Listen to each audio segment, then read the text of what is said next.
Muy buenas tardes a todos y a todas. Sean todos bienvenidos a esta jornada sobre la famosa ley de las 40 horas. Damos la más cordial de las bienvenidas en nombre del Colegio de Abogados de Valparaíso, el colegio de abogados más antiguo de Chile y miembro de la Federación de Colegios de Abogados de Chile.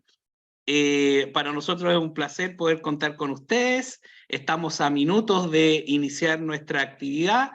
Les rogamos que mantengan en silencio sus micrófonos.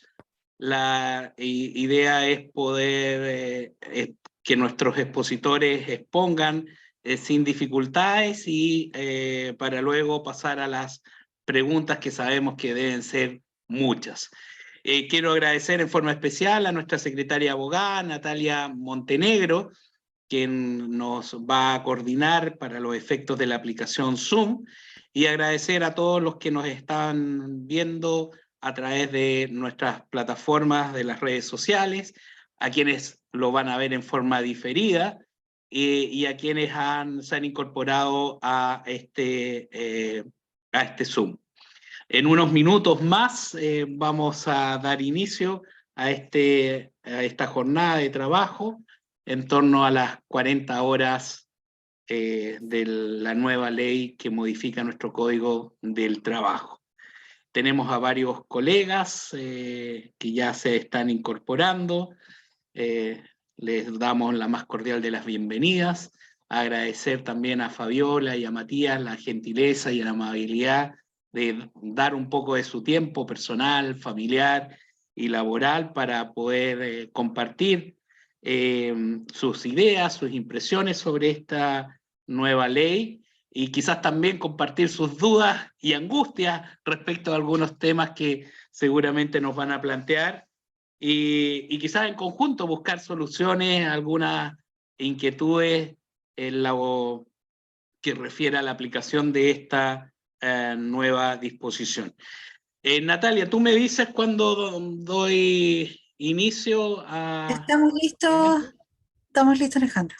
Bien, en honor a quienes se han conectado a la hora, en nombre del Colegio de Abogados de Valparaíso, doy la más cordial de las bienvenidas a todos y a cada uno de ustedes. Agradecer a quienes se han conectado por nuestras diferentes redes y agradecer especialmente a quienes nos van a exponer el día de hoy. Parto por las damas, doña Fabiola Lorenzini Barrios. Ella es abogada de la Pontificia Universidad Católica de Valparaíso, magíster en Derecho por la misma Casa de Estudios y en Gobernabilidad y Administración Pública por el Instituto Universitario de Investigación Ortega y Gasset de España. Es socia del estudio jurídico Lorenzini y Damián Limitada, es especialista en Derecho Laboral, es colegiada de nuestra orden y además consejera del Colegio de Abogados de Valparaíso por este periodo. Bienvenida, Fabiola, muchas gracias por acompañarnos. Gracias a ustedes. También está Matías Rodríguez Burr, abogado de la Universidad de Chile. Me acaba de confesar que además es hincha de ese equipo. Nadie es perfecto, pero bueno. Magíster en Derecho Laboral por la Universidad Adolfo Ibáñez y convención también en Derecho Público por la London School of Economics de la Political Science de Londres. Doctor en Derecho por la Universidad de Bristol y profesor de Derecho del Trabajo de la Universidad de Valparaíso.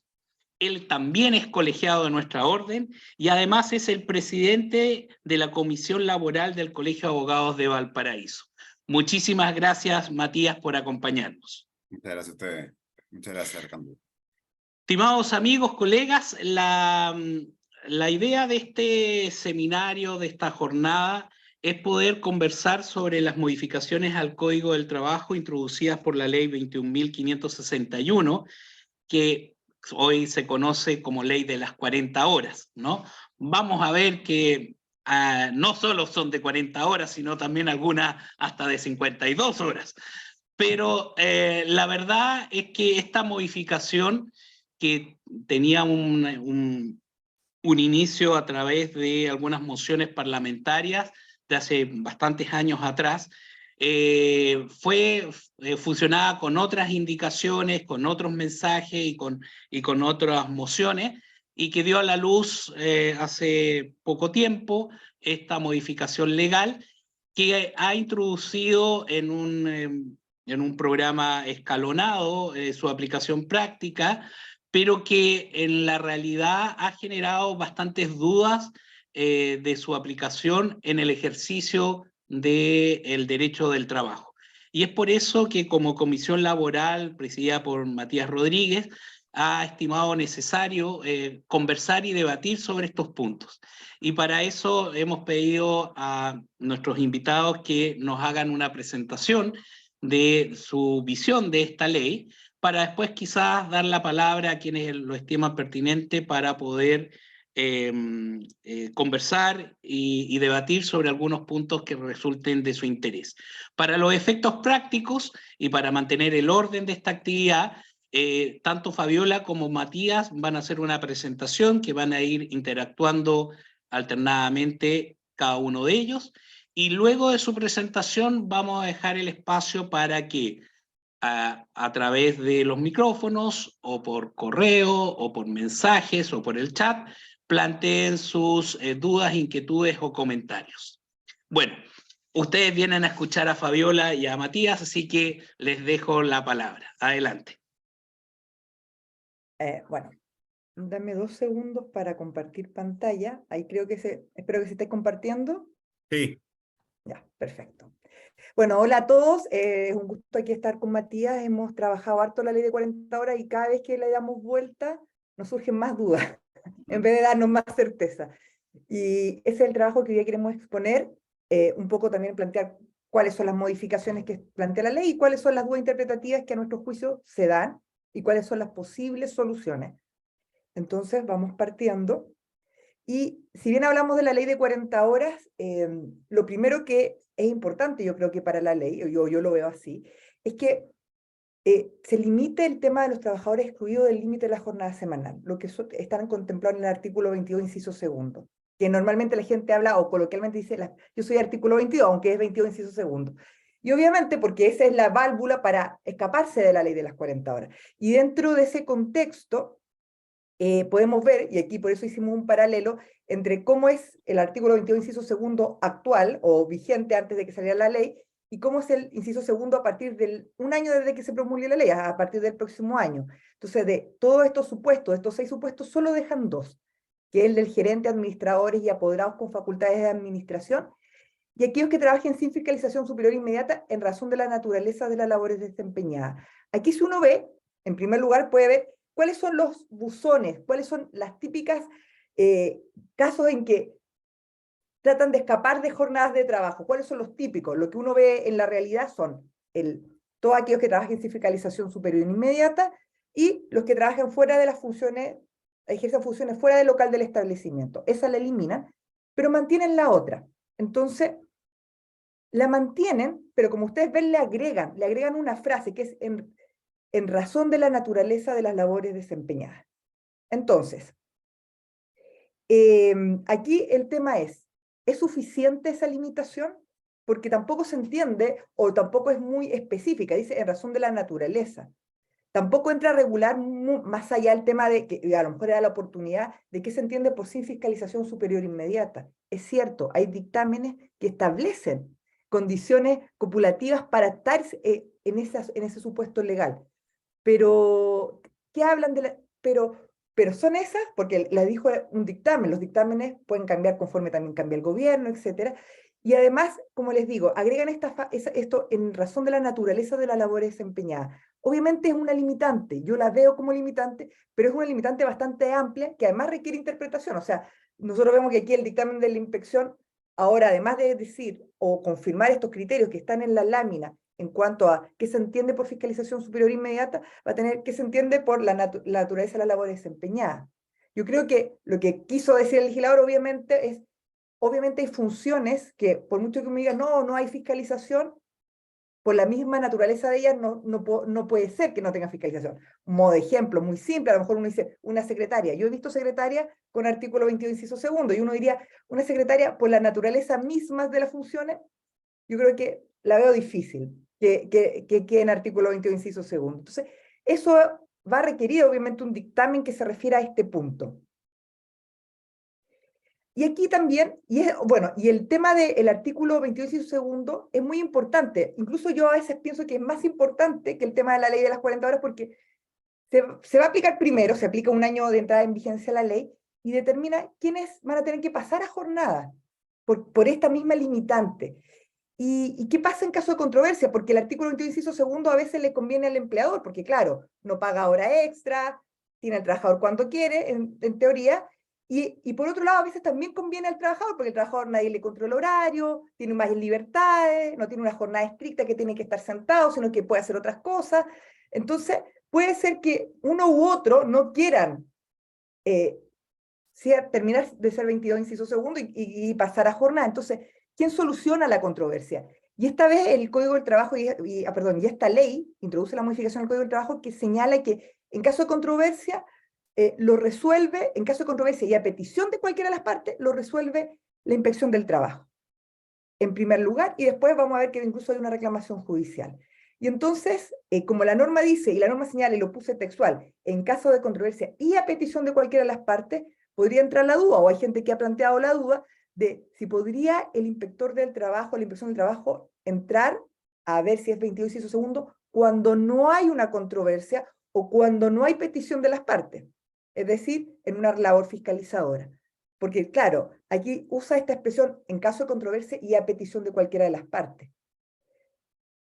Es discutible, uno, por la norma, y dos, porque usa la misma fórmula que cuando habla de los derechos de los padres, que vamos a ver más adelante, que lo va a ver Matías, de hecho, en relación a poder adelantar o retrasar la jornada de ingreso cuando tienen hijos menores de 12 años. Entonces, y ahí obviamente es solamente a petición de parte entre la inspección, y usa la misma fórmula. Pero si ustedes me preguntan, yo creo que sí la inspección mantiene sus facultades establecidas en su ley orgánica en cuanto a la fiscalización, porque no se ha modificado, obviamente, y además porque durante la misma historia de la ley, tanto Cristian Melis como Rafael Pereira sí hablaron de este tema, y lo que quisieron decir era que no había una regulación ex ante, o sea, no antes que estuviera el contrato yo querría preguntar a la inspección, porque eso sería de loco, o que la inspección dijera, tales grupos de categorías de profesiones son artículo 22 y tales no. Entonces, por eso ex ante no, pero sí a petición de parte y sí en un proceso de fiscalización. Ahora, esta resolución de calificación administrativa, que dice el inspector, si eso no, 22, inciso segundo, se permite recurrirla al tribunal, al juez competente, dentro de 5 días, en una única instancia y sin forma de juicio. Aquí ocupa la misma fórmula que ocupa en pocos casos el Código del Trabajo. Lo ocupa para el jus variandi, lo ocupa para los hoteleros, que pueden reclamar en relación a temas de su contrato de trabajo, lo ocupa en relación a cuando un sindicato que se está constituyendo no está de acuerdo con las observaciones que le hace la dirección del trabajo, y lo ocupa cuando se pide la disolución de un sindicato. Entonces, ¿qué se entiende por una única instancia y sin forma de juicio? A mí me ha tocado en el caso de disolución de sindicato, así que sé qué pasa en la práctica. En la práctica, el tribunal laboral te cita una audiencia única, y en esa audiencia única, generalmente, incluso me acuerdo que en la que yo tuve, porque no es un monitorio, es una audiencia especial, y así lo coloca la resolución, y se toma la prueba, se rinde prueba y se dicta una sentencia. El problema de esto es que como es en una única instancia, finalmente solo queda a nivel de primera instancia y no sube a la Corte de Apelaciones por recurso de nulidad, porque de hecho dice única instancia, ni menos a la Corte Suprema. Y creo que de repente temas como este, dejarlo primero a la autoridad administrativa y luego a un tribunal que es unipersonal, y donde en un tribunal como por ejemplo en Valparaíso, que hay diferentes jueces, hay diferentes opiniones, a veces uno sabe cómo le va a ir en una sala o en otra, no digo, porque uno conoce más o menos qué opina cada uno de los jueces, queda muy a la suerte de cuál te toca sin poder recurrir a un tribunal superior. Y creo que no afectaba en nada agregarle un recurso de nulidad, por ejemplo, por infracción de ley, si es que no se ajustaba al artículo 22, inciso segundo de la interpretación. Bueno, este artículo 22, inciso segundo, y que tengo que decir que muchas personas están bien urgidas en adaptarse a esta norma, por lo menos eso a mí me ha tocado ver, empieza a regir antes que las 40 horas, empieza a regir el 26 de abril del año 2024, por lo tanto es una norma que entra luego a regir y que ya han pasado 2 meses de los 12 que nos quedaban, o sea que quedan 10 meses para adaptarse y, bueno, todavía no sale el dictamen tampoco para ver qué pasa con la naturaleza de las funciones que agrega al artículo 22, inciso segundo. Bueno, y ahora pasando ya a la jornada, es decir, estábamos en artículo 22, inciso segundo, no tengo límite de jornada, me cambiaron los tipos, pasé a la jornada de trabajo y tengo que ajustarme una jornada. ¿Cómo la ajusto? ¿Cuál es la jornada ordinaria? Y bueno, aquí la regla de distribución cambia, porque en un principio, como todos saben, la jornada ordinaria se puede distribuir en no menos de 5 ni en más de 6 días a la semana. Y esta ley permite bajar a 4 días, pero solo cuando se establezcan 40 horas. Y de hecho, si esta norma va a estar superditada, no al tiempo, a cuándo se puede aplicar estos 4 días, sino que al tema de que efectivamente tengas una jornada de 40 horas. Y de hecho las empresas que a tiempo de publicación de la ley ya tenían 40 horas, podrían aplicar y distribuir su jornada en 4 días. Y el máximo de aquí de la jornada se mantiene en 10 horas semanales. Aquí el tema es, bueno, de ahí también lo va a decir Matías cuando lo analiza el 4x3, etcétera, pero ¿qué pasa una jornada de 10 horas? ¿Qué pasa con la colación? Que queda afuera, o sea, podría estar trabajando 11 horas, etcétera, porque nada habla de que la colación quede dentro, en este caso. Entonces, aquí se va la palabra a mi amigo Matías. Ya, muchas gracias, Fabiola. Bueno, hola a todos y a todas. Nos surgen dos cuestionamientos en relación a esta jornada 4x3, que es más o menos esta idea de una semana que siempre tenga fin de semana largo. La primera duda que nos surge es si la modalidad del artículo 22 bis, que la vamos a revisar ahora, que es la posibilidad de promediar las 40 horas o la jornada semanal en 4 semanas, podría ser aplicable a esta jornada 4x3. Después vamos a ver detalles de esto. ¿Por qué podría ser cuestionable que se aplicara la jornada 4x3 a este ciclo de 4 semanas, a la modalidad del artículo 22 bis? Fundamentalmente porque establece un tope de 45 horas, y evidentemente en una jornada 4x3 no podemos establecer 45 horas porque estaría superando los límites diarios de 10 horas. O sea, si distribuimos en 4 días 40 horas, ya nos queda topado en 10 horas. Por tanto, ahí tendríamos un inconveniente. Pero sin perjuicio de ello, yo creo, y por lo menos lo hemos conversado con Fabiola, que existe la posibilidad eventualmente de distribuir en 4 semanas, en ciclos de 4 semanas, esta jornada 4x3, siempre y cuando se respete las 40 horas, es decir, serían 4 semanas de 4x3, o eventualmente se podría hacer una semana de 4x3 y eventualmente extender a 5x2 la otra semana, de tal manera de que se pueda alternar la jornada de 4x3 en estos ciclos de 4 semanas, y adicionalmente siempre se podría hacer esta semana 4x3 en 4 semanas con distintas horas, siempre y cuando el número de horas semanales sea inferior a 40, y ahí yo podría llegar a jugar. Pero obviamente que el 4x3 tiene un límite innato, que es el número de horas diarias, que podría ser un obstáculo para dividir o para distribuir esta jornada 4x3 en el artículo 22 bis.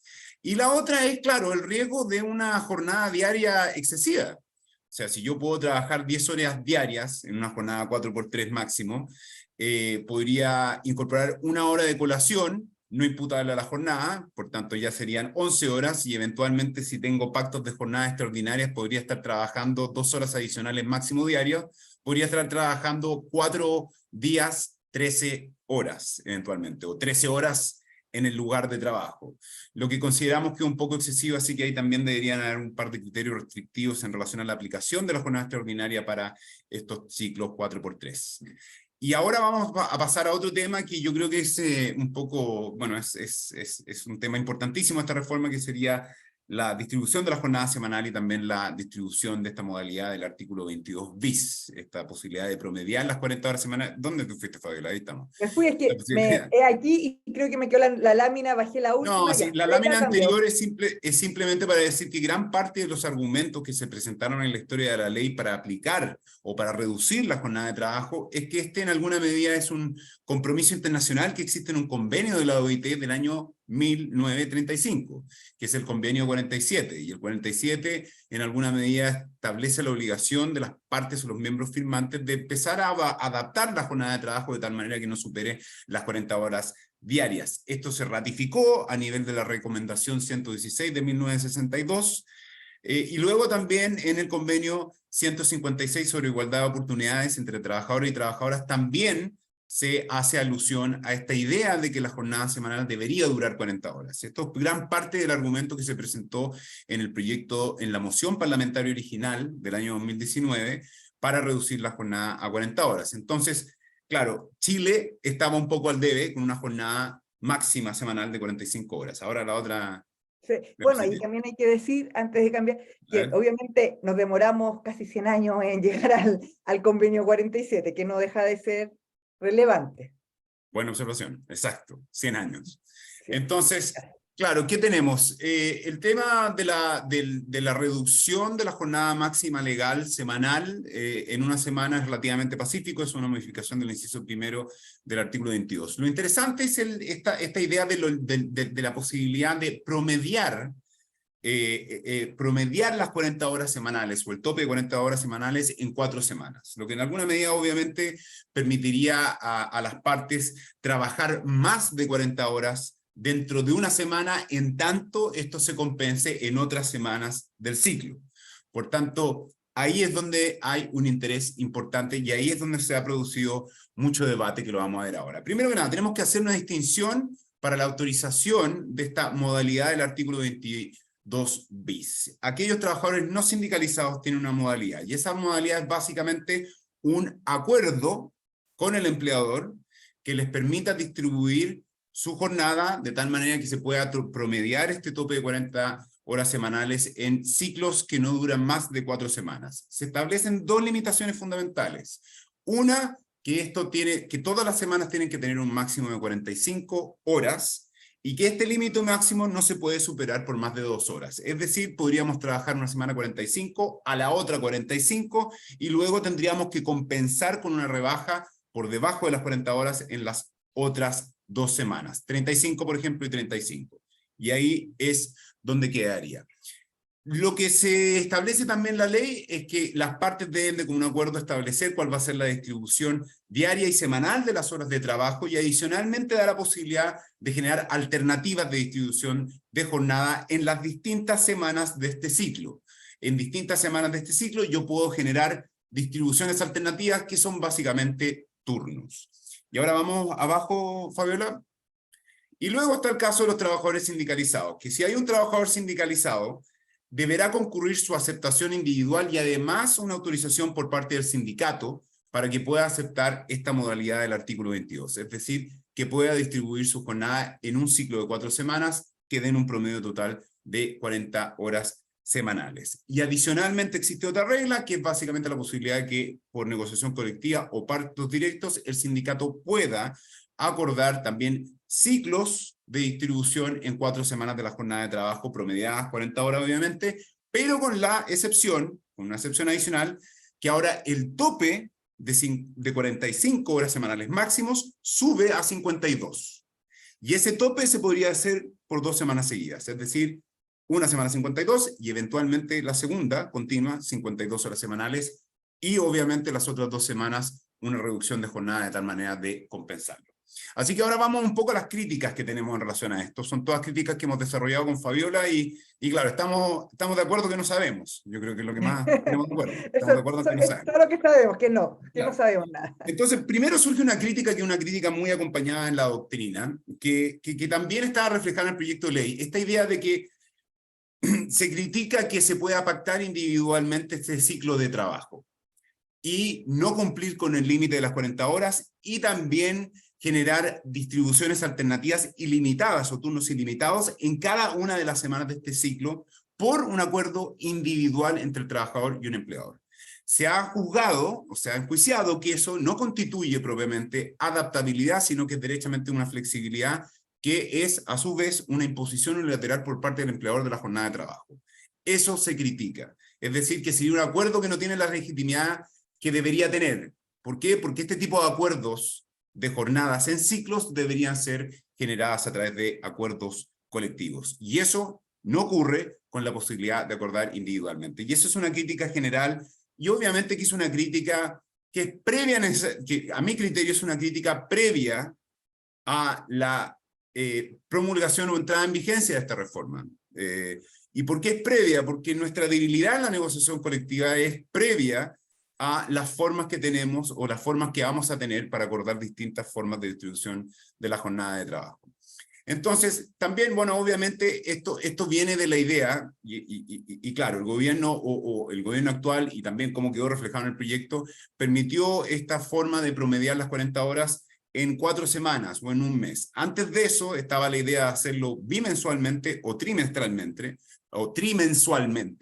que eso fue lo que se discutió a nivel parlamentario, y muchos parlamentarios dijeron que eso se debería hacer con límites mucho mayores a las 52 horas y con una bolsa de horas extraordinarias flexible, es decir, una bolsa de horas extraordinarias que yo fuera poniendo en distintos momentos sin tener que justificarlo como lo exige la ley actualmente, como una situación excepcional para iniciar una jornada extraordinaria.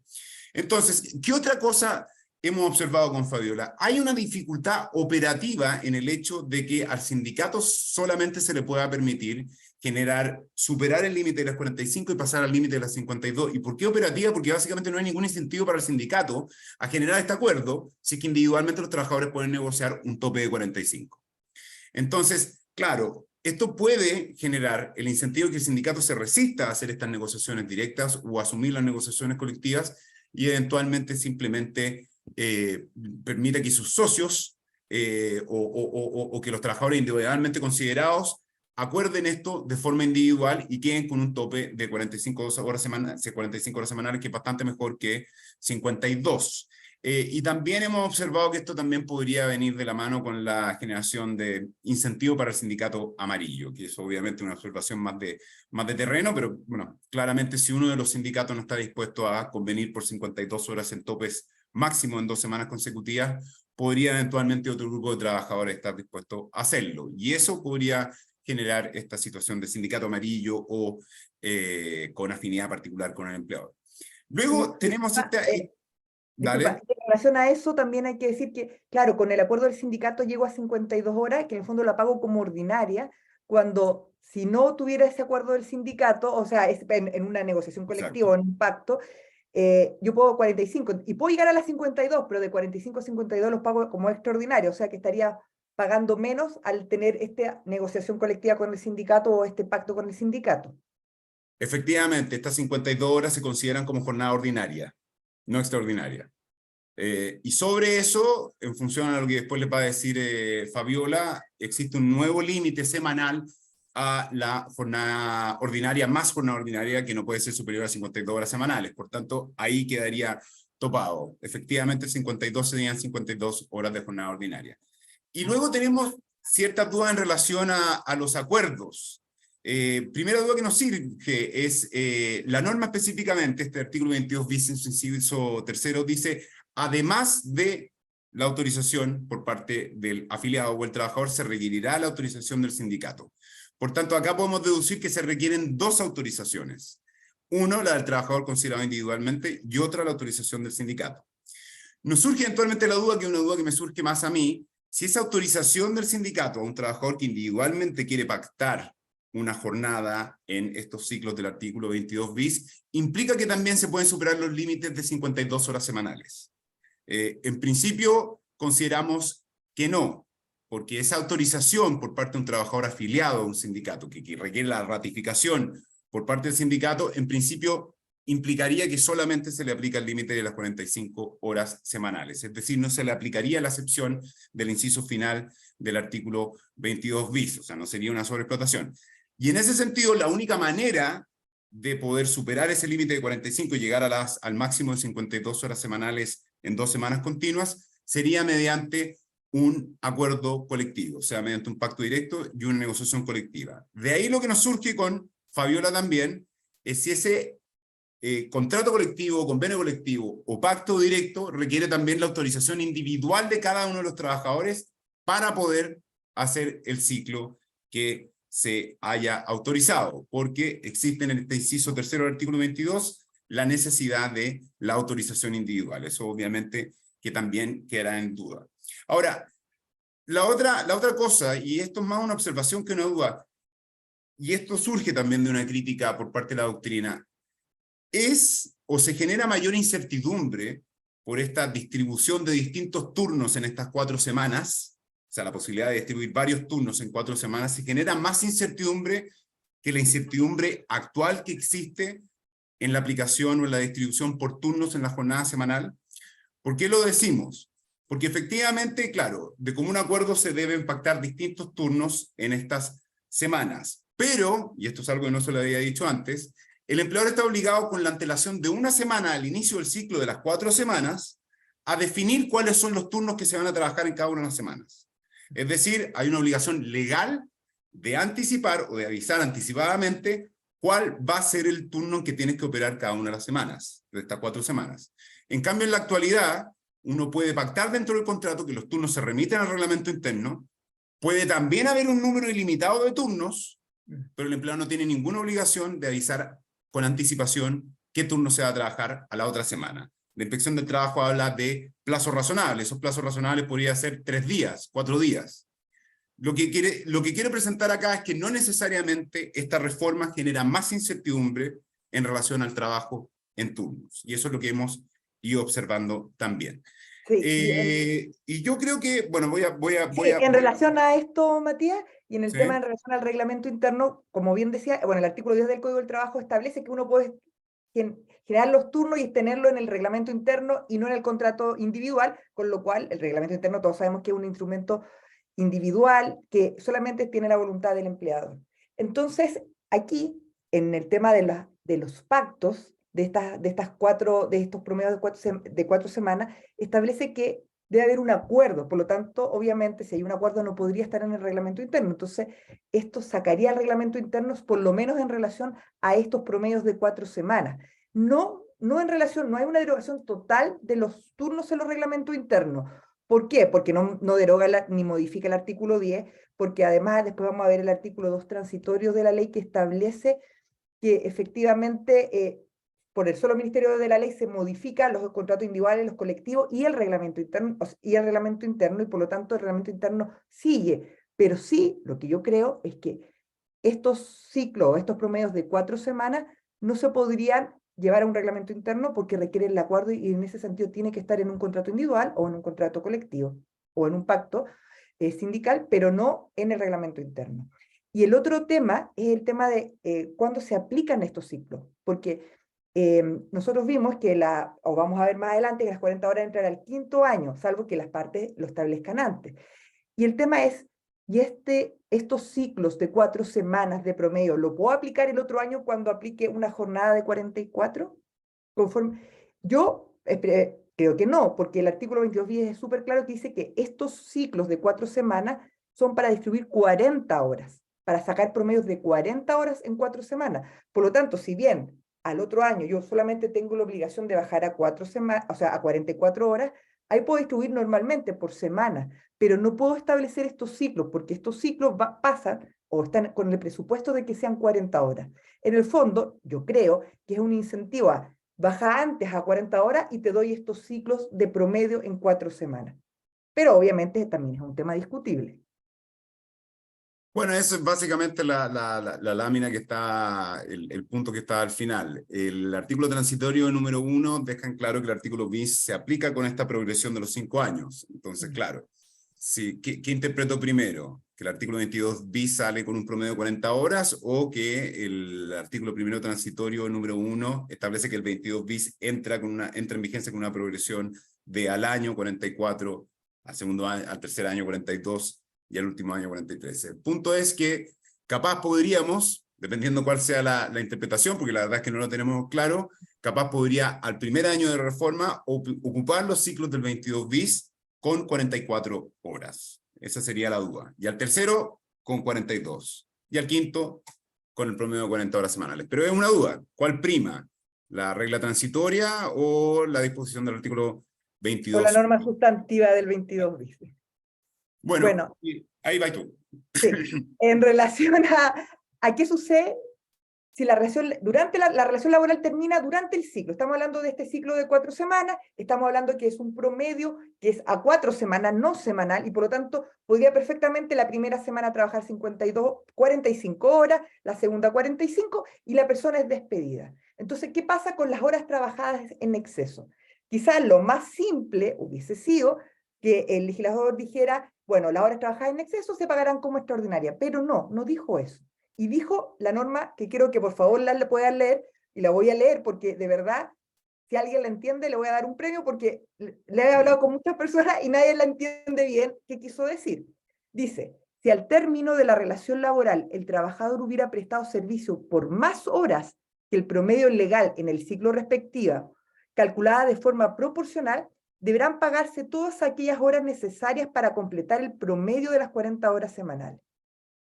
¿Cómo interpretamos esta norma? Yo tengo una interpretación que no la comparte nadie, pero la voy a decir, que yo creo que en el ejemplo anterior, que yo digo, trabajé 45, trabajo de 45, me sobran estas 10 horas, tendría que pagar otra semana entera para hacer el promedio de 40 y dejar promediado. O sea, como que si la otra semana hubiese trabajado 30 horas, hacer el promedio de 40 y ahí pagas otra semana más. Me queda la duda si tengo que pagar el promedio con el ciclo completo o si con una semana más hago el promedio y pago el ciclo. No sé. Otra persona, con otro que conversé, me decía, no, lo que yo creo que lo que quiere decir esa norma es que esas horas trabajadas en exceso igual se pagan, pero no se pagan extraordinarias porque no habla como extraordinaria, sino que se pagan como jornada ordinaria, pero se deberían pagar. Y hay otra pregunta más, independiente de cómo interpreto esta norma, ¿qué pasa con las licencias médicas? Si yo, lo mismo, trabajé 2 semanas, 45 y me voy con licencia médica las semanas que siguen. ¿Qué pasaron con esas horas? El ciclo continúa cuando vuelve de la licencia, se pagan, no se pagan, se aplica esta norma. El tema de la licencia va a ser un problema que sería importante también que la Dirección del Trabajo diga cómo se va a aplicar. No sé si quiere agregar algo, Matías. Sí, no, o sea, de esa persona que no podemos hablar, que en alguna ¿Sí? medida, no es que yo lo comparte, pero tiene sentido. Yo creo que el ¿Sí? sentido de esta norma era decir, si yo trabajo 45 y me echan a la semana 2, es decir, después no trabajo 35, esas 5 horas me las pagan y no me hacen una suerte de deducción equivalente a mi promedio de 40 horas semanales. O sea, no me pagan como remuneraciones pendientes, no me pagan como remuneraciones pendientes 40 y 40, sino que se me respetan esas 10 adicionales que yo habría llegado a trabajar al día 15. Yo creo que esa es la intención. Tengo la sensación de que esa es la intención. Ahora, claramente, de la norma en sí misma, yo no deduzco eso. O sea, de la redacción me cuesta deducir eso. Sí, claramente la redacción es bien poco feliz en ese tema. Y bueno, y aquí está la gradualidad, que es al 26 de abril del 2024, 44, al 2026, 42 y al 2028, 40. La pregunta que dijo al final ya la hablamos antes, así que no que el tema que pasaba con los ciclos, que ya lo dijimos. Pero esa es la gradualidad en relación al tema de cómo se va reduciendo la jornada de trabajo. Ojo que ese es el máximo, como dice la ley. Se puede ajustar desde ya a las 40 horas las empresas que quieran hacerlo y van a tener ciertos beneficios. Como por ejemplo, bueno, era la de la distribución en 4 días que se lo dan a los que ya se ajustaron a las 40.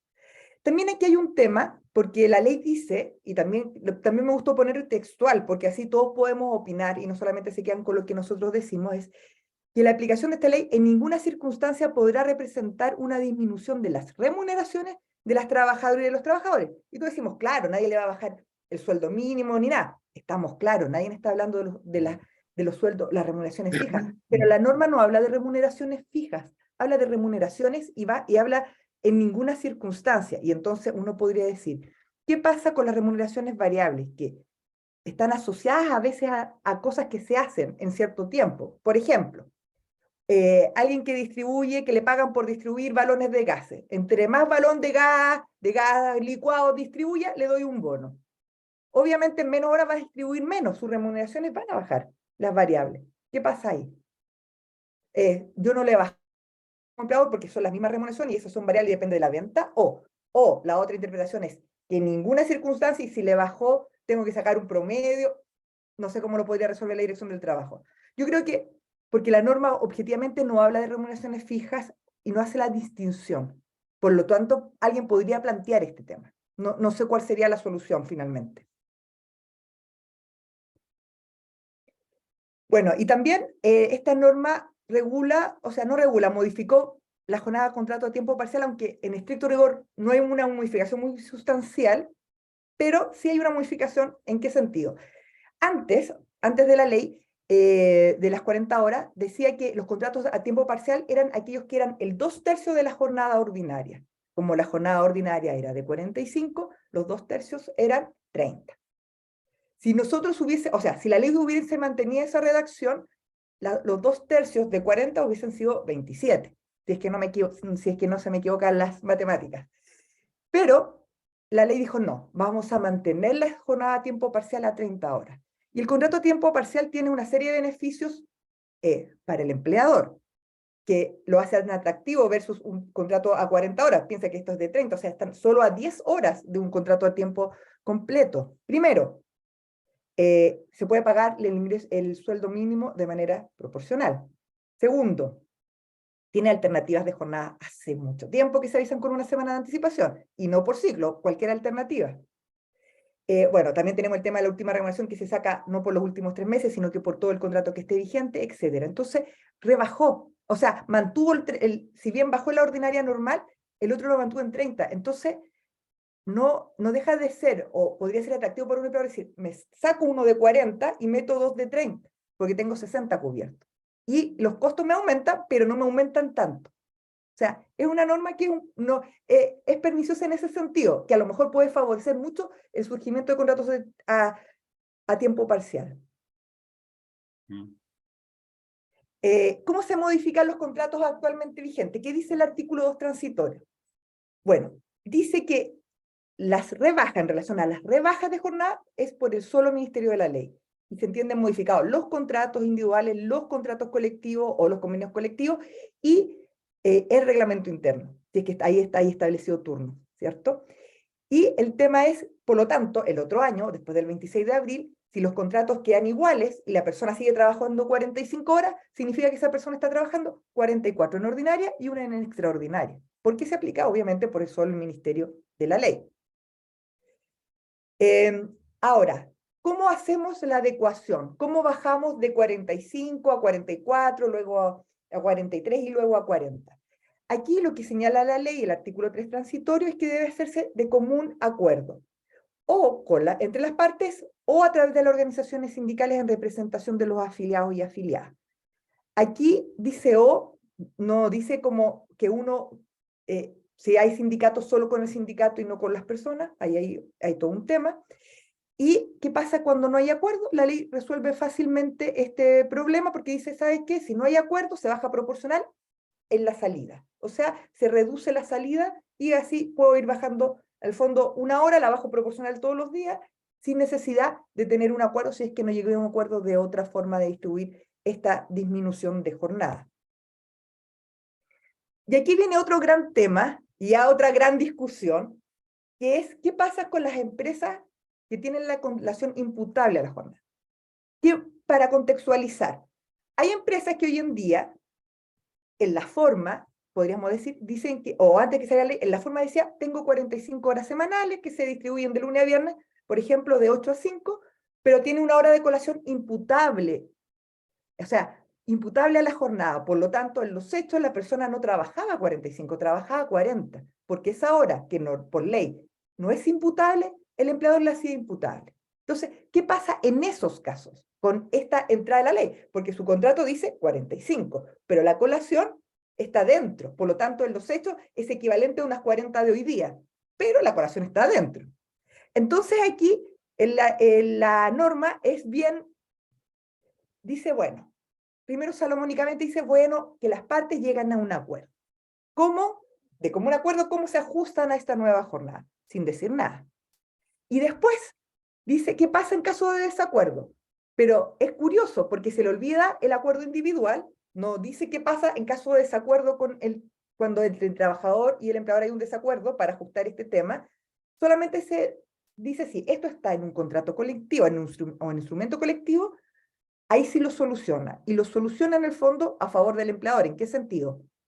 No es piso mínimo, es decir, el empleador no lo tiene que ofrecer para la próxima obligatoriamente, lo saca de piso mínimo y además también lo termina ahí, porque no hay ultraactividad de esa cláusula a los contratos individuales. Entonces, hay una solución súper clara del legislador respecto de los contratos colectivos. Entonces, la pregunta es, ¿y qué pasa con los individuales? Si no hay acuerdo, bajamos en el fondo, se le baja una proporcional, como dice la ley, y quedamos finalmente en 40, pero con la colación dentro, en el fondo en 35. Esa sería una solución, o otra solución es decir, no, bueno, como dice nueva jornada, y la nueva jornada es de 40 sin incluir la colación, se mantiene así. Solamente que se ajusta el tema de que la jornada no está incluida. Es todo un tema, y es un tema que vamos a ver cómo se resuelve, porque obviamente hay para ambas partes argumentos, sin perjuicio que obviamente la regla de indubio pro operario obviamente va en favor del trabajador, eso todos lo sabemos, pero es curioso que en el colectivo resuelva en forma tan clara, cosa que no hace en el individual. Sí, en ese sentido, eventualmente estaría con pactar que ya la colación deja de ser imputable a la jornada, eventualmente, o eliminar la otra. Y claro. Claro, pero el tema es que si no quiere el trabajador. Claro, efectivamente. ¿Qué pasa ahí? Sí, el tema es cuál es la intención que tiene la ley acá. Si al final de cuentas pretendía menos horas de trabajo y le resulta irrelevante la imputación o no a la jornada. Y por otro lado, también hay que pensar que, yo también pienso, o sea, hay empresas que de buena fe establecieron las 40 horas, a lo mejor las establecieron de una forma formalmente. De esa forma. De una forma, exacto. Y De esa ahora le forma. dicen, no, te equivocaste, te bajas a 35. Claro. También me parece que esa interpretación no iría Complicado. muy de acuerdo con la buena fe, pero en fin. Bueno, esto es Es lo lo que mismo. dijimos recién, pero que Sí. lo dije sin... Sí, Bueno, sí. y además establece ciertos beneficios a las empresas que adelantan las 40 horas. No son beneficios tan gigantes, pero el tema de que van a gozar de puntaje adicional en las evaluaciones, en las postulaciones a la Corfo, al Servicio Nacional de Capacitación y Empleo. Quizás aquí podría haber sido incluso más audaz, porque, por ejemplo, el Estado, que genera tanto empleo a través de licitaciones públicas, quizás podría haber dicho en la ley que en esas licitaciones también se le otorgaran puntajes adicionales a aquellos que tuvieran acogido a las 40 horas. No lo dice, pero sí, obviamente, las licitaciones podrían establecerlo, el Estado, como un puntaje adicional a quienes sí se han ajustado a estas 40 horas. Y ahora te cedo la palabra. Ya, ¿desde acá en adelante? Ya. ¿Sí? Ya, perfecto. Bueno, se establece, como lo dijimos antes, un límite semanal al pacto de jornada a la cantidad de horas que se puede llegar a trabajar dentro de una semana, incluida la jornada ordinaria con la extraordinaria, que es las 52 horas semanales, lo que nos vuelve un poco a este tema del pacto mediante negociación colectiva o pactos directos con sindicatos, que claro, esa jornada de 52 horas es simplemente una jornada ordinaria, es una gran super jornada ordinaria. Y después, ahora lo que vamos a ver un poco en relación a las horas extraordinarias es esta nueva forma de compensar trabajo en horas extraordinarias con días adicionales de descanso, que de repente se habla de descanso adicional, de repente también se habla de feriado en esta nueva norma que se incorpora en el artículo 32. Se debe tratar de un pacto escrito entre las partes en donde se acuerde que por una determinada cantidad de trabajo de horas extraordinarias, yo podré usar esas horas extraordinarias, en vez de que me las paguen, las podré ocupar como días adicionales de vacaciones. El máximo, porque la ley dice hasta, tendrá que ser de 5 días hábiles y este pacto solamente se puede realizar una vez dentro del año. El feriado se debe otorgar dentro de los 6 meses siguientes al ciclo en que se originaron estas horas extraordinarias. Y el trabajador debe avisar a lo menos 48 horas antes del término de este periodo de 6 meses de que se hará uso de estos 5 días adicionales de feriado, o sea, de días de feriado adicionales. Si es que no lo hace, si es que no da aviso a su empleador, se entiende que el empleador deberá pagar las horas extraordinarias completas dentro de la remuneración del periodo respectivo, que es el periodo en que termina esos 6 meses. Entonces, bueno, fundamentalmente acá lo que se hace es tratar de calcular cuántos son estos días adicionales de feriado sobre la base del valor de la hora extraordinaria. Es decir, una hora extraordinaria equivale a 1.5 días de feriado. Y es así como yo llego al número de 5, que es el número máximo que yo puedo hacer. Y si es que no se me pagan estos 5 días adicionales de feriado en compensación de horas extraordinarias, antes del término de mi contrato, se deberán compensar de manera similar al feriado proporcional. Entonces ahora vamos a ver las dudas que tenemos en relación a esto con Fabiola. La próxima lámina, Fabiola, por favor. Espera, Ahí está. que no sé, ¿ahí me Ahí cambió? está. Sí, la primera duda que nos dice es ¿cuándo se empieza a contabilizar el término del ciclo? Porque dice 6 meses desde el ciclo que la originaron, pero eventualmente los 5 días de feriado se pueden generar en 1 ciclo y medio, o en 2 ciclos, o a la mitad de un ciclo, si es que trabajo muchas.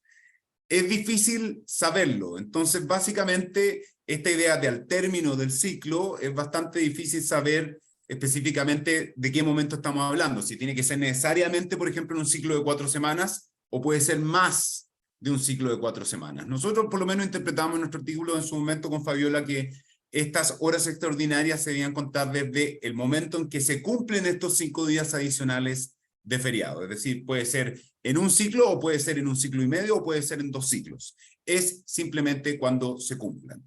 Otra duda que nos surgió, y la verdad esta nos surgió hace bien poco, es si efectivamente son solamente 5 días de descanso adicional, o eventualmente pueden ser menos.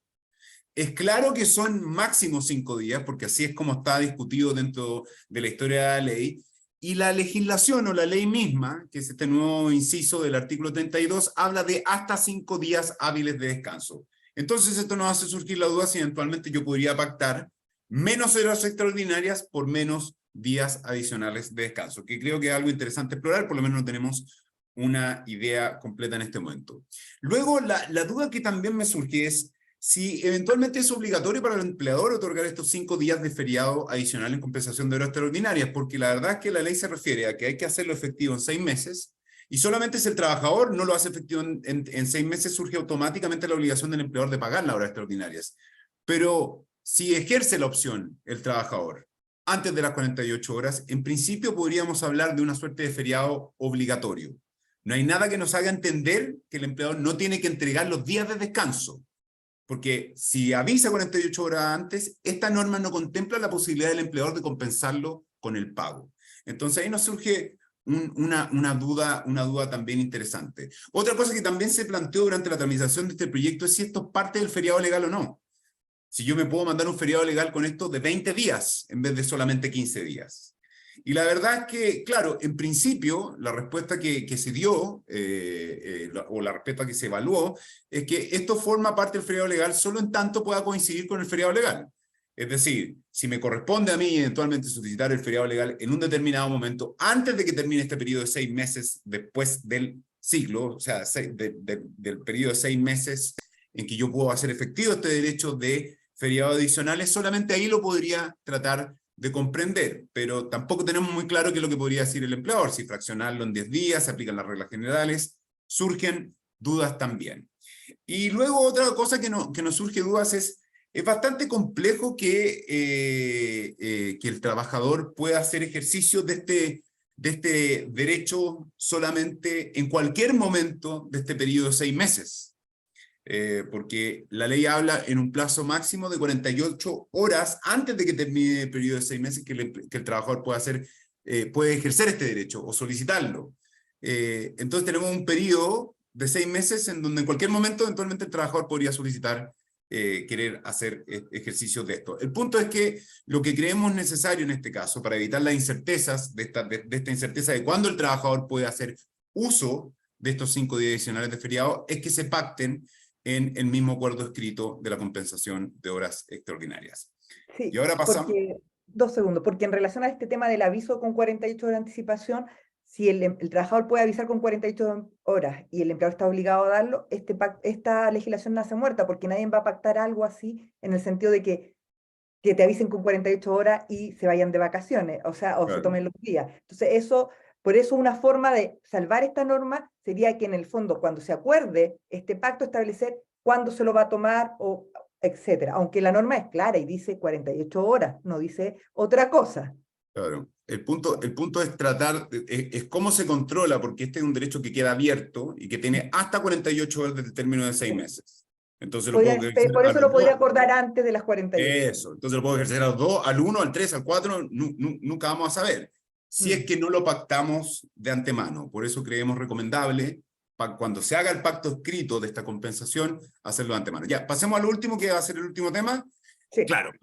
Derecho de flexibilidad, padre y madre y cuidadores de niñas y niños hasta 12 años. Esto es básicamente una banda horaria de 2 horas en donde se permite al trabajador ingresar 1 hora antes y salir 1 hora después. Es decir, si por ejemplo yo tengo una jornada de 8 a 5 de la tarde, yo puedo decidir ingresar a las 9 y salir a las 6, o ingresar a las 10 y salir a las 7. Básicamente una banda horaria en donde yo puedo ocupar el derecho de ingresar antes y salir, o sea, de ingresar antes o de ingresar después y salir. Bueno, evidentemente eso tiene una repercusión directa dentro de la salida de la jornada diaria. El punto acá es, bueno, este es un pacto, o sea, este no es un pacto, es básicamente el ejercicio de un derecho que lo puede ejercer tanto la madre trabajadora o el padre trabajador a elección directamente de la madre. Y adicionalmente también corresponde a los cuidadores que tengan el cuidado de ciertos niños menores de 12 años por sentencia judicial. Lo que más a mí me complica de esta norma es la posibilidad de negar este derecho por parte del empleador, porque las excepciones para mi criterio son tan amplias que casi no son excepciones. Vamos a leer simplemente las excepciones solamente para que lo vean, porque la verdad es que no tengo muchos conceptos en que anclarme para determinar el límite de estas excepciones. Funcionamiento de la empresa en un horario determinado. Son empresas que requieren funcionar en un horario determinado. Cuando la empresa funciona en un horario que no permita anticipar o postergar la jornada de trabajo. Me surge la duda de qué es o cuál es la razón en donde yo no podría necesariamente postergar o anticipar la jornada de trabajo, particularmente si hay personas que están dentro de la hipótesis de tener que hacer cuidado de niños o niñas menores de 12 años. Es muy amplia esta excepción.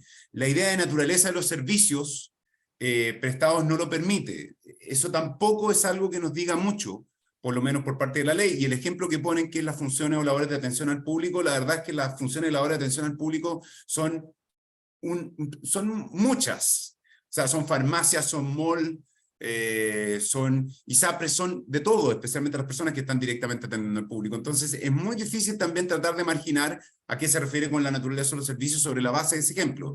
Y luego un horario que sea necesario para la realización de servicios de otros trabajadores, que yo me imagino que ahí está partiendo de la idea de un capataz o de alguien que tenga una jefatura, o de atención de servicios de urgencia, trabajos por turno, guardia o similares. Los trabajos de urgencia, trabajos por turno, guardia, suenan más consistentes en cuanto a excepción, pero después cuando se especifica esto en la ley se refiere a que se requiere que el trabajador efectivamente se encuentre en su puesto de trabajo a la hora específica asignada en el contrato o en el reglamento interno, lo que nuevamente nos lleva a mi criterio, indefinición. Por tanto, yo creo que estas excepciones necesariamente deberían ser tratar de restringirse por parte de la inspección del trabajo, el dictamen que surja, o eventualmente incluso del legislador, porque la verdad es que creo que la técnica de redacción es mala para hacer excepciones.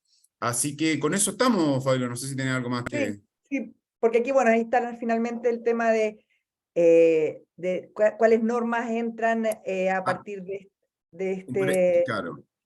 Lo que nosotros hablamos son las normas de carácter general, Exacto. son muy importantes. O sea, Sí. nosotros estamos hablando de las normas de aplicación general y no necesariamente a las jornadas de modalidades contractuales como choferes, empleados de casa particular, empleados de casa particular. Entonces, exactamente. O sea, nos fuimos a lo que se aplica más general y no a estos contratos más especiales. Así que eso. Sí. Alejandro. No se escucha. Ahora sí. La Dejaron Natalia me callado. tenía Difícil, restringido. Alejandro. Dejaron callado, difícil. Oye, no, muchísimas gracias, la verdad, me parece que la exposición que han hecho es muy completa. Como ustedes también lo adelantaron, hay varias preguntas que quedan abiertas, ¿no? Hay un tema, me da la impresión, de técnica legislativa no muy fina. Así que la idea es que podamos ver si hay preguntas o comentarios de quienes nos siguen, mientras Natalia ahí revisa aquello. Yo quería conversar algo que planteó Fabiola al principio respecto de el mal llamado jornada del artículo 22, que en realidad es el inciso segundo, pero que normalmente todos los trabajadores hablan, Dice, incluso no, los yo soy empleadores. artículo 22. Artículo 22. Yo le digo felicitaciones, pero dígame a cuál. Oye, sí, yo, claro, la solución de la controversia, claro, la norma dice sin forma de juicio. Y de acuerdo a lo que tú planteas, entiendes que como es única instancia, no permitiría ser revisado por las Cortes. Yo tengo una visión diferente, ¿no? Porque según mi modesta opinión, y Silvana es procesalista, El quizás. nulidad no sería instancia. Claro, primero porque la verdad en nuestro procedimiento laboral actual no tenemos dos instancias, siempre es una, es única. Por eso el recurso de apelación está muy restringido a solo sentencias interlocutorias que ponen término al juicio, las que dicen relación con medidas precautorias, y las de las liquidaciones, que es propio del juicio ejecutivo. Por ende, sí, hay otro más, pero... Yo la descubrí hoy día, por eso me acuerdo. En los reclamos en la negociación colectiva, también esas son... Exactamente. Entonces, la verdad, el hecho de que diga que es única instancia no afecta nada para los efectos de la modalidad recursiva que tiene la ley. Segundo, yo no porque... sé, Alejandro, en ese sentido, sí, yo también comparto que no es instancia, pero cuando dice única, yo no sé, no lo vi y habría que revisarlo, qué ha pasado con los otros casos en que también establece única instancia si te dan los recursos o no. Me da la impresión de que no.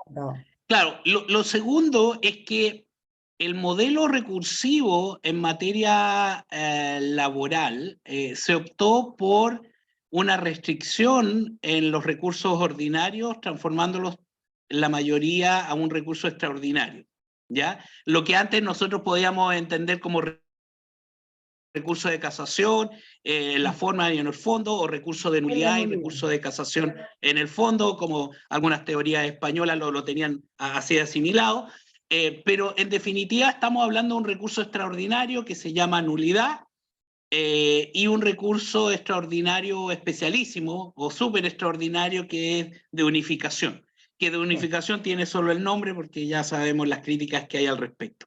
Entonces, de esa perspectiva, el recurso de nulidad dice relación con la sentencia definitiva cuando se comete con infracción de ley, vulneración de los derechos fundamentales o infracciones propiamente una casuística de nulidad procesal.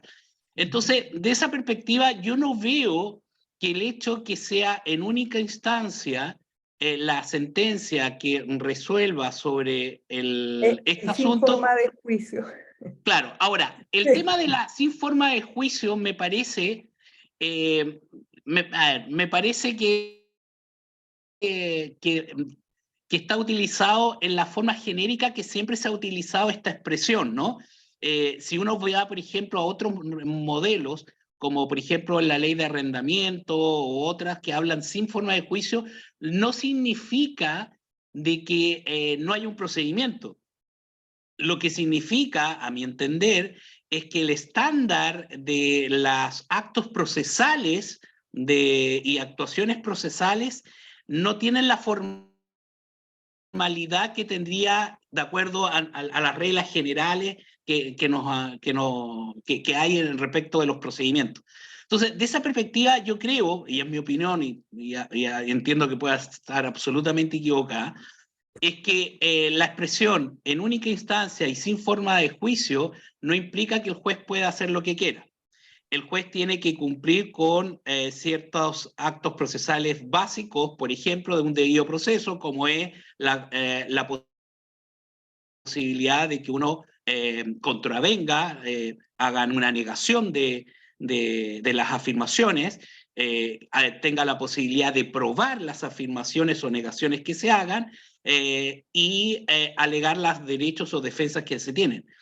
Y como la norma general es, de acuerdo a nuestro procedimiento, es la aplicación general, en la medida que esto no estaría en un procedimiento monitorio, la única diferencia es que yo aplicaría el procedimiento de aplicación general con la modalidad de una única audiencia.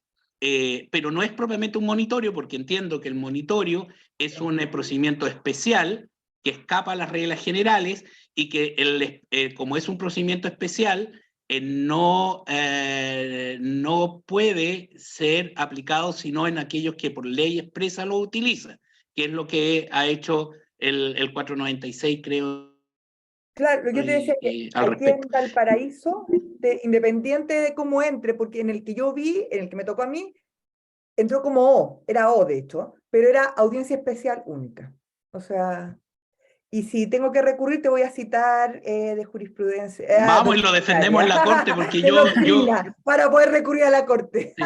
Ahora, quizás Silvana, que sabe mucho más que nosotros, como profesora de procesal, quizás tenga otra impresión, pero yo creo que es la única, porque de lo contrario, si entendemos que esto está fuera del procedimiento laboral, tendríamos que recurrir a las normas generales del CPC, tanto el libro primero como el libro segundo, que es la que hace referencia al 426 a ese modelo. Y eso atenta directamente con el procedimiento y el espíritu de la oralidad y de los procedimientos orales.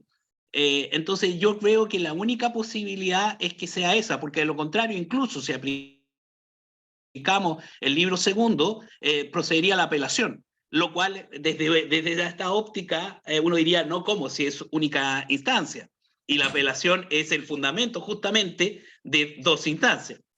Eso como, esto es absolutamente lo opinable, pero me parece que ahí puede haber algo interesante. Bueno, eso era mientras rellenaba, todo esto fue un relleno para que la gente pueda, más inteligente que uno, pueda opinar y preguntar. Carlos Terán, Natalia. sí, Carlos Terán tiene levantada la mano. Carlos. Hola, sí, gracias, buenas tardes. Saludar Hola. a Fabiola y Matías. No sé si felicitarlo o no, porque en realidad me dejaron con más dudas de las que tenía. Pero no, se agradece de todas maneras. Y la verdad es que me quedan dos dudas que no sé si acaso la han reflexionado. No sé si acaso la han reflexionado ustedes y si eventualmente tienen alguna aproximación al tema. Y que dice relación con, uno, si acaso alguien eventualmente, a propósito de esta adaptabilidad horaria que se está realizando, termina trabajando 10 horas, incorporamos dentro de eso como imputable o no imputable, en fin, ahí habrá que hacer el distingo, la hora de colación, y las 2 horas extraordinarias, y llegamos a la cuenta que hacía Matías de 13 horas diarias. Bueno, un poco, y perdón, no va a ser muy académico de mi parte, pero se nos va a las pailas, digamos, el descanso entre jornada que tenemos hoy día, que si bien es cierto no existe en la legislación, pero la Inspección del Trabajo lo ha reconocido ya de hace 20, 25 años. Esa es una duda que me queda. ¿Qué pasa? ¿Cómo se enfrenta a ese tema? Y lo segundo, respecto de, me voy al tema este de que el trabajador pueda, a propósito de las horas que trabaja adicionalmente dentro de este rango de pacto, lo pueda adicionar eso a su feriado, a sus vacaciones, ¿ya? Respecto de ese punto. Y ahí me surgen dos dudas. Primero, una la planteaban dentro de la exposición, si acaso esto va a ser considerado en definitiva feriado básico y a partir de ahí si se va a poder fraccionar, acumular, etcétera. Pero también me queda otra ahí. ¿Qué pasa si eventualmente dentro de eso, porque es el trabajador el que entiendo tiene el plazo para poder avisar, pero podría avisar de que se la va a tomar, no tengo idea, en enero, y se lo carguen a sus vacaciones. No tendría por qué esperar al final del plazo de 6 meses. ¿Qué pasa si el trabajador es despedido en el intertanto? ¿Y qué pasa con ese tiempo? ¿Cómo lo computamos respecto de horas trabajadas que se le deben, feriado proporcional? ¿Cómo entra esa parte en la terminación del contrato de trabajo, si acaso existe esto que no está resuelto previamente? Eso nomás, muchas gracias. Gracias. Matías, ¿cómo lo hacemos? ¿Voy por la No, primera y por la segunda? Dale tú con la de Alejandro. Y yo creo que las que hizo Carlos están un poco en lo que mencioné yo, así que yo Sí. puedo... sí, Ah, yo ya, puedo- perfecto. Te cedo ahí. Ahora le respondo. Sí, Ya, sí. mira, Carlos, la verdad encuentro todo buenas preguntas. Yo creo que, claro, la idea de la modalidad 4x3 tenía específicamente esta pretensión de ser una herramienta flexible que permitiera buena productividad, más conciliación con la vida familiar y el trabajo. Entonces, claramente lo que se estaba fantaseando con esto era generar una suerte como de fin de semana largo, era dar a ciertos trabajadores que pudieran comprimir su semana en 4 días, hacerlos comprimir su semana en 4 días. Yo creo que el tope de 10 días es difícil en esas jornadas de 4x3, porque cuesta 10 horas diarias ordinarias. Cuesta en alguna medida conciliar esta noción de productividad y conciliación en vida familiar si yo puedo estar trabajando 4 días por 13 horas. Y es más, yo puedo estar trabajando 4 días por 13 horas por un periodo de un pacto de horas extraordinarias de 3 meses y después ese pacto se puede renovar, entonces estoy 6 meses trabajando 4 días por 13 horas, que es básicamente de 9 a 10 eventualmente. Que claramente a mi criterio no cumple un poco con el espíritu que tenía esta norma. Entonces sí, se generan esas proporciones y si lo piensas bien, esta desproporción en la cantidad de días que yo puedo trabajar excesivamente en el 4x3 también se condice un poco con el tope de 52 horas máximo, porque 12 horas de trabajo por 4 son 48, entonces estoy debajo por el límite legal de las 52 horas ordinarias o extraordinarias que yo puedo trabajar en una semana. Entonces, la verdad es que, claro, como que las cosas complotan para que eventualmente acá haya una jornada 4x3 que no cumpla intuitivamente la finalidad que tenía de compatibilizar la vida familiar y el descanso. ¿Qué es lo que me gustaría a mí? Que eventualmente hubieran interpretaciones de circunstancias especiales para pactar jornada extraordinaria que pudiera tomar en consideración el 4x3.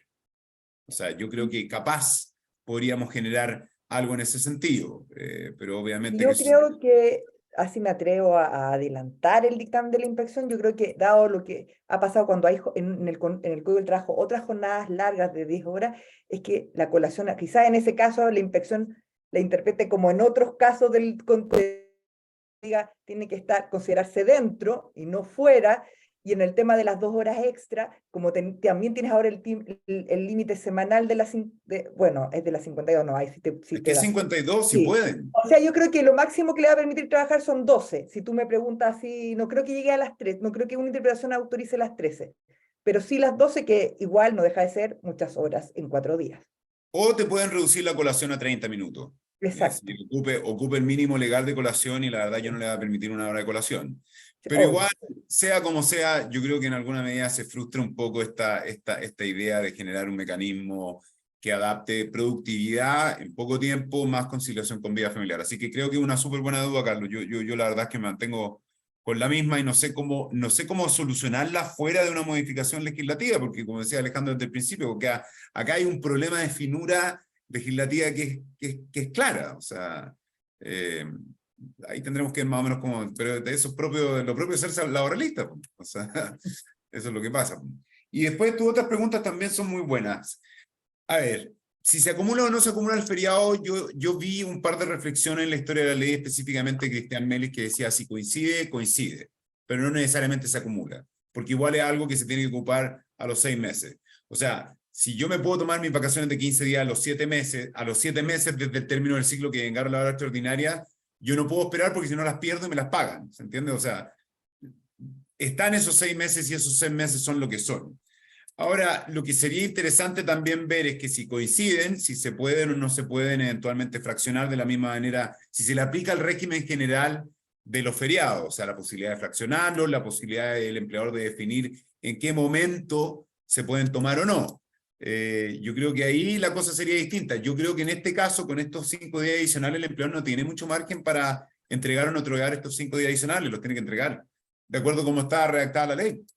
O sea, si se pactan y se pactan con antelación cuando se van a ocupar, o si yo lo ocupo 48 horas antes de que termine el periodo de 6 meses, no veo razones para que el empleador lo pueda negar o acumular con el feriado, porque no existe la alternativa nomás, de acuerdo a esta ley. Y en principio, si se hiciera de esa forma, se debería pagar, no se debería acumular, porque yo creo que esta regla parte de la base de la regla de prescripción de la jornada extraordinaria. Entonces, básicamente, yo quiero que te lo tomes antes de que prescriba o que me puedan alegar la prescripción.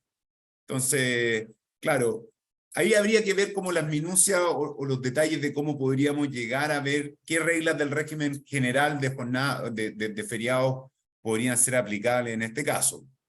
Yo creo que pocas, porque acá yo creo que estamos realmente hablando de un feriado adicional casi obligatorio de entrega. Obligatorio en el sentido que yo no puedo moverme más allá de los 6 meses si que me lo pide el trabajador para entregárselo. Y respecto de, claro, y respecto de, yo no sé si entendí esa última pregunta bien, pero este nuevo inciso del artículo 32 establece que en el caso de que no se pueda hacer efectivo este derecho de 5 días, se entiende que se pagan como feriado proporcional de acuerdo al artículo 72. O sea, en ese sentido no se pierde. No se pierde. No, pero eso es más fácil ya, perfecto, ser duda. Y ahí estoy con Carlos. Gracias en todo caso. Ojalá que haya clarificado, pero tiene toda la razón que que eventualmente quedan todos con más dudas que con claridad, Fabiola. Así que, Sí, somos pésimos. sí, no sé si fue muy No, bueno. pero ofrecemos cuando salga Oye, el dictamen de la ahí inspección, hay... aclararla. Vamos a seguir trabajando en Vamos esto, a ¿ya? seguir. Vamos a Oye, seguir. ahí para meterle un poco más de pelo a la sopa, es raro esto, porque ¿cuál es la naturaleza jurídica de esas horas? Uno diría, son horas extraordinarias, ¿no? Porque siempre están pensando en el artículo Bueno, 510, los 6 sí, meses, qué sé yo. claro. Ok, esas horas extraordinarias, si la Sí, naturaleza sí. jurídica es extraordinaria, después la misma norma dice, si se va antes, pasan a ser feriados. Feriado. Claro, y ahí la norma no es de los 6 meses Son la 2 prescripción, años. son 2 años. Sí, no, bueno, es muy buen punto. Entonces, es un tema. A mí me pasa lo mismo respecto, bueno, esto es unas teorías locas que uno mantiene, y algunos me siguen, es que, por ejemplo, yéndonos a la regla general de las jornadas extraordinarias, perdón, de las horas extraordinarias, deben cumplirse ciertos requisitos para que proceda las horas extraordinarias. Si no se cumplen esos requisitos, si no hay pacto por escrito, yo lo que he sostenido es que no estoy hablando de horas extraordinarias, estoy hablando de horas trabajadas en exceso de la jornada. Y la diferencia, a mi juicio, y esto me ha ido bien en algunos fallos, es que el régimen de prescripción es diferente. Porque la prescripción del 510 en inciso tercero habla solo de las horas extraordinarias. Y las horas extraordinarias son solo aquellas que el propio código llama extraordinarias. Esto es, las pactadas bajo los requerimientos o condiciones que establece el Código del Trabajo. Si no están pactadas y no cumplen esos requisitos, estoy trabajando en exceso. Y el exceso es un pago que está en el artículo 29 y no está en las normas generales de la hora extraordinaria. Y por lo cual su prescripción es de 2 años y no de 6 meses. Bueno. Me mataste, Alejandro. ¿Qué quieres que te diga? No lo Pero había visto nunca así. Te vamos a sacar las dos. Eso es muy bueno. No lo habría pensado. Sí. Yo tampoco. En la corte me gané una así. Mira, Alejandro, lo que tú estás pensando, por ejemplo, o sea, claro, ¿cuál es la naturaleza de este tiempo que se compensa por hora extraordinaria? Pareciera que la ley las trata como si fueran horas extraordinarias, pero si fueran feriados, eventualmente, si yo ejerzo el derecho, dentro del plazo, el trabajador ejerce el derecho, el empleador podría decirme, mira, esto no es una hora extraordinaria, en realidad esto es feriado, así que te lo puedo entregar en otro momento. Yo podría decir cuándo entregártelo. Porque no tiene la naturaleza de una hora extraordinaria, son básicamente días que se te suman a tu feriado, casi como un feriado progresivo. Entonces, claro, yo creo que claro, o sea, bajo tu punto de vista también se podrían aclarar este tema que yo presenté, si es obligatorio o no entregar este feriado dentro de este periodo. Porque como está redactada la norma pareciera que es obligatorio, pero si yo le doy la naturaleza de días de feriado, pasa a ser un feriado, no sé, pues, progresivo, se tomará en otro momento. No, interesante. Interesante. No sé si hay más preguntas. Hay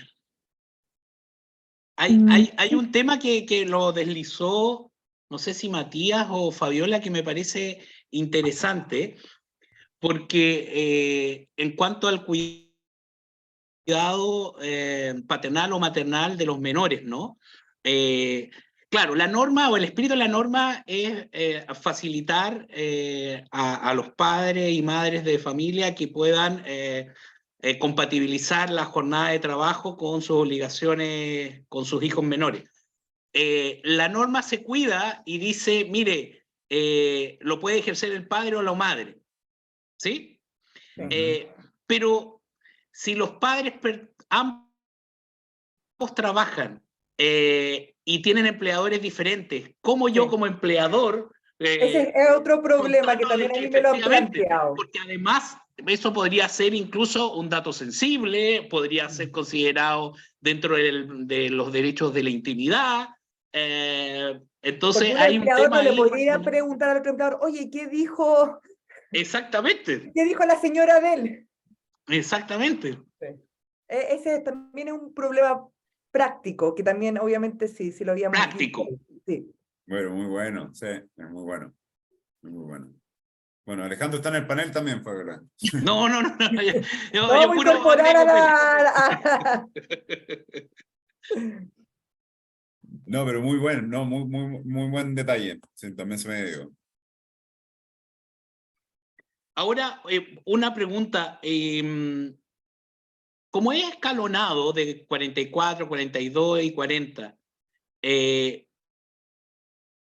¿se pueden hacer ciclos cuando estoy con 44 y cuando estoy 42? Porque la idea de la norma, porque me da la impresión que la norma siempre se pone en la idea de los 40. Sí, Y ahí o sea, esa es mi opinión. Pero sí, eso, bueno, que planteamos la diferencia con Matías, yo digo que solamente te puedes ajustar al tema de los ciclos en promedio, porque es promedio en 4 semanas de 40 horas, no dice promedio de 4, porque la regla de distribución normal es semanal, esta es una regla de distribución nueva, y que es para las 40 horas, y así parte el 22 bis, para las 40 horas, y por lo tanto, independiente que las jornadas entren, para que tú puedas aplicar esa norma sustantiva, tienes que tener 40, esa es mi interpretación. Matías, yo creo que otra eso. interpretación. No, ¿O planteaste otra posibilidad de interpretación? No, sí, lo que pasa es que si fuera así, significaría que el artículo 22 bis necesariamente entra en vigencia al 5º año. No, porque si entra alguien con 40, entra ahora. Está bien, buen punto. Sí, buen punto. Pero, claro, bueno, ese sería, pero también el artículo transitorio entonces queda en nada, porque el artículo transitorio da la progresión del artículo 21 bis. O sea, permite esa progresión. Y le da una entrada en vigencia que es gradual, tanto el inciso primero del artículo 22 como el 22 bis. Entonces, yo entiendo el punto de que acá hay un tema de que, claro, son 40 horas, pero también el inciso primero habla de 40 horas. Y el inciso primero también entra en vigencia gradualmente. O sea, no sé si lo que se dice nominalmente en los artículos impide que se dé la graduación, que obviamente está establecida dentro del artículo primero número 1. Esa es mi duda. Por eso ahí tenemos... Yo pienso una cosa y Matías tiene la duda. No lo he podido convencer. Yo creo que queda un poco en letra... No, sí, me convence. Sí, obviamente que me convence. Sí, el punto es que no sé. No sé. Sí, yo creo que hay técnica legislativa que es poco feliz, es lo que dijiste tú, Alejandro, desde el principio. O sea, y yo creo que sirve para sostener las dos posiciones. O sea, si no, el artículo transitorio quedaría en letra muerta. O sea, no tendría sentido hablar de la entrada en vigencia transitoria gradual del 22 bis. O sea, no tendría sentido. Sí, ahora la interpretación del sentido sería que, mire, mientras no llegamos a 40, usted las 42 las tiene, no puede aplicar ciclos, usted lo pone rajatabla. Y O cuando sea, lo lleguemos pone a como en la 40, distribución ahí usted normal. aplica los ciclos. Claro, no, pero lo que dijo Fabiola tiene sentido también, o sea, ya, puede ser que el 22 bis entre en vigencia, pero eso no necesariamente significa que vas a aplicarle el límite de 44 al primer año o 42 al tercero. Siempre podrías decir 40. O sea, el 22 bis te permite 40 Porque, y punto. En los 5 años de entrada en vigencia, siempre 40. porque además, de acuerdo a la historia de la ley, o sea, no la historia de la ley, yo creo que ¿por qué introducen estos ciclos como para darle como un candy al empleador que baje a 40? O sea, Claro. tú bajas a 40 y yo te voy a dar más flexibilidad con estos ciclos. Por lo tanto, por eso yo creo que sí es con 40. Y podría haber un argumento adicional, porque yo creo que los topes de 45 horas estaban pensados para 40, promedio 40. Mm. O sea, no sé si está pensado para 44, un tope de 45. Entonces, bueno, puede ser, todo puede ser. Oigan, no sé si hay algún otro comentario. Yo Yo creo estaría que ya los pobres están todos aburridos, son las 8 de la noche. No, Así ya que... tarde. yo estaría toda la tarde, pero no sé, Natalia, si hay más comentarios, consultas. Por el momento no, pero claro, sin duda va a dar para otro webinar Sí. aclaratorio ahora, claro. Bueno, yo no sé si Fabiola, Matías, ustedes quieren decir algo como para concluir, para yo poder después despedir esta actividad. Yo estoy bien. Yo también. Bien, bueno, yo solo me queda una vez más agradecer a Fabiola, a Matías, su buena disposición. Ustedes entenderán que dedicar esto le ha implicado dedicarle tiempo, trabajo, esfuerzo, y sabemos que lo han hecho de todo corazón. Invitarlos también a los colegas a participar de esta comisión laboral permanente que tiene nuestro colegio y que lo preside Matías. Hay muchas materias, está también el estatuto docente, están todas las normas de protección que pueden ser también importantes, que poder escuchar otras miradas, otras visiones. Recordarles también que existen otras comisiones, tanto en constitucional, penal, procesal, de familia, que están funcionando, así que los invitamos a formar parte. Este es un colegio de ustedes, de todos y cada uno de ustedes, y que estamos todos convocados e invitados. Así que solo me queda nomás agradecer su presencia, su participación, y esperar que los podamos encontrar en otra oportunidad, quizás también en forma presencial. Un abrazo para todos y cada uno de ustedes, que descansen, buenas noches y un Chao, abrazo chao a todos. para todos. Gracias Chao. a todos. Un saludo. Chao. Muchas gracias. Gracias.